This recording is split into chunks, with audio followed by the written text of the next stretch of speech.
Hey guys, what's up? Thank you for joining me for the first video of my weekly vlog series here at Flirt.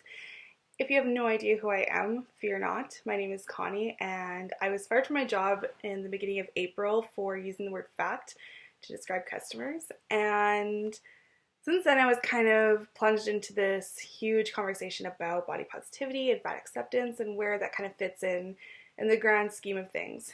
And as a result, part of that conversation and keeping it going is my doing this weekly series here at Flirt. So in honor of their kind gesture, I'm going to be doing a review of their spring 2016 issue. If you want to check it out, feel free to click on the link in the description box. I'll be including a link to the magazine directly. It's free and you can download it onto your e-reader or tablet, which is fantastic. This issue is fantastic. There is a ton of articles for everybody. One of them that I definitely recommend checking out is 6 socially conscious YouTubers you should be following. As a side note, please make sure that you watch Francesca Ramsey's 5 Tips on Being a Good Ally. I think that it's a video that is for everybody. And it doesn't just have to be about being a good ally to Black people or people of color. It can be about being a good ally to your queer friends or the person that you know who is disabled, or anybody really that is part of a marginalized population. So make sure you check that out. There are 2 articles that are of significance for me, and part of the reason why they're significant is because I've never seen any articles like this before in any other publication, which is why I really like Flirt and their socially conscious message. So one of the articles is the elimination of the plus size label. Jasmine Blackett did a really good job touching on some of the more important issues when it comes to plus size bodies in fashion. She also did an article on spring 2016 fashion. She looks super cute, so I definitely recommend checking that one out as well. One of the things that Jasmine talks about is France's decision to eliminate underweight models from the runway, which for me is really important because for a long time underweight bodies have been kind of prescribed as the norm for what a healthy body should look like, and that's simply not the case. And part of a larger discourse on France's decision is surrounding the inclusion of a multitude of body types in fashion, and that's just the first step in helping make fashion more inclusive. And another topic that she touches on is the lack of plus-sized options available in popular clothing stores. I know in my own experience I've had a really hard time finding clothes that are both stylish and fitting, and it's always been a kind of catch-22 whenever I go out shopping. Do I want to wear something nice or do I want to wear something that fits? And if you are a plus size person, then you know that the options are very limited, and Additional and Reitmans and Penningtons kind of have the monopoly on that market, and unfortunately, especially judging from my own experience, it appears that they are very exclusive about who they want shopping there.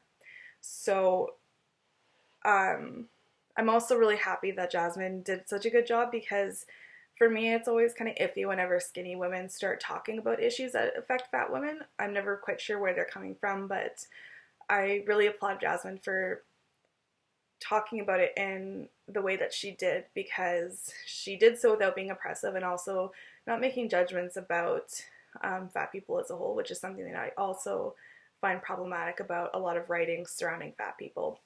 She also included a list of outlets where you can get plus size clothes, which is fantastic because goodness knows I have a hard enough time shopping. So thank you for doing that. The second interview in this magazine is with Jessamine Stanley. She is a yogi and she's really popular in social media because she's a woman of color, she's fat, and she's doing yoga, which is something that we don't see fat women of color doing often. It's usually skinny white women. There's nothing wrong with skinny white women doing yoga.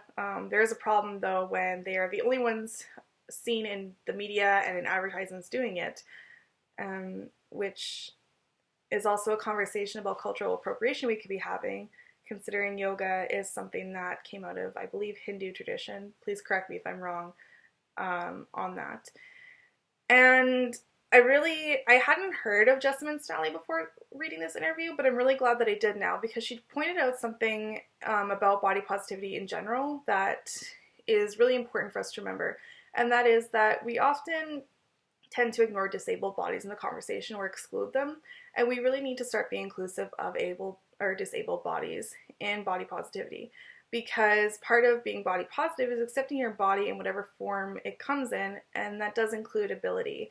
And as we all know, disabled bodies are some of the least represented bodies in popular media and in advertisements. So I applaud her for pointing that out. I also applaud her for creating classes that can address disabled bodies and allow them to participate. And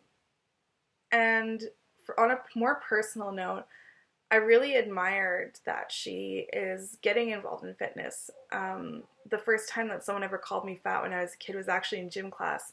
And since then, I'd always been kind of hesitant to engage in physical activity because I always felt really self-conscious, and then I thought people were judging me. And obviously I know that that was probably the farthest thing from their minds. They were probably thinking, I can't believe she's making us run 20 laps. But I remember high school being a time where I would actually try and avoid doing a lot of the activities I was being asked to do because I was afraid of being judged and I was afraid of getting teased.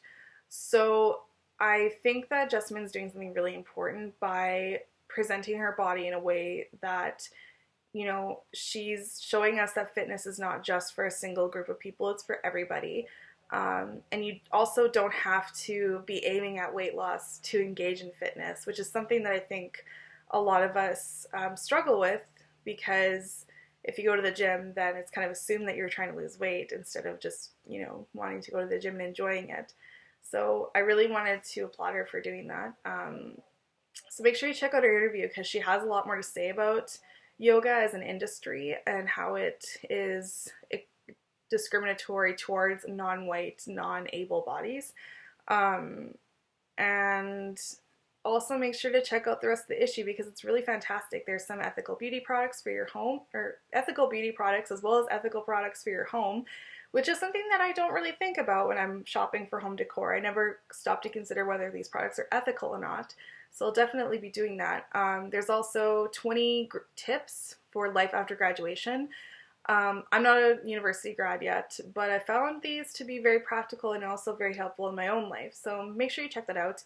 And as well, please make sure you give the article on HIV and AIDS a read. That is another conversation we need to be having, especially those of us who are involved in the queer community who have often been discriminated against in the AIDS epidemic. So if you do want to check that out, please click on the link below, and it will take you to the free issue. Like I said before, you can download it onto your tablet or your e-reader. I also wanted to stop and take a moment and ask that if you're feeling wealthy or generous, try donating $5 to FLURT. We are a publication that is published online. We send out our issues for free. And we're also run entirely by volunteers. So I'm a volunteer. Everyone else who contributes is a volunteer. None of us are paid. And even though we aren't paid, and even though the magazine is given out for free, it does cost money to run this. So if you are feeling generous or wealthy, like I said, please consider giving a donation. And one more issue I wanted to touch on. If you haven't heard, Fort McMurray is on fire. Last time I heard, High Prairie residents were also being asked to evacuate their homes. And there are a lot of people who are displaced right now, and a lot of people who are in need of resources. So if you want to help, the reception center at Northlands is fully staffed. They don't need any more volunteers. They don't need any more supplies. So don't try and go to Northlands, because you will be turned away. And if you do want to donate, though, they are in need of baby diapers, baby wipes, new underwear, new bedding, and new socks. They're not in need of food, but they are definitely in need of money. And one way you can donate money is to text Red Cross to 30333. That will come up as a $5 surcharge on your phone bill, and you can donate $5 to help relief efforts at Fort McMurray. The Edmonton Emergency Relief Center does need volunteers, so if you are wanting to lend a hand, make sure that you check them out. And for those of you who are complaining that Notley has not issued a state of emergency, she has. So please stop talking about it. And remember that whatever side you're on, whether you're in support of oil sands or whether you think that they're environmentally irresponsible, people's homes are being destroyed. My own uncle, his house was burned to the ground, and this is a home that they had lived in for 25 years. And they have nothing. And unfortunately, their situation is not unique. So if you can, please donate a hand. Please share any information that you have. Make sure that it is accurate, though, because the worst thing than not helping at all is giving out erroneous information, because that can actually halter or slow down relief efforts that are desperately needed. And I think that's about it. If you want to follow me on Twitter, feel free. If you want to like me on Facebook, feel free. And if you want to tune in next Friday, I'll be talking about whether or not it's possible to be friends with someone who has a differing political opinion than you have.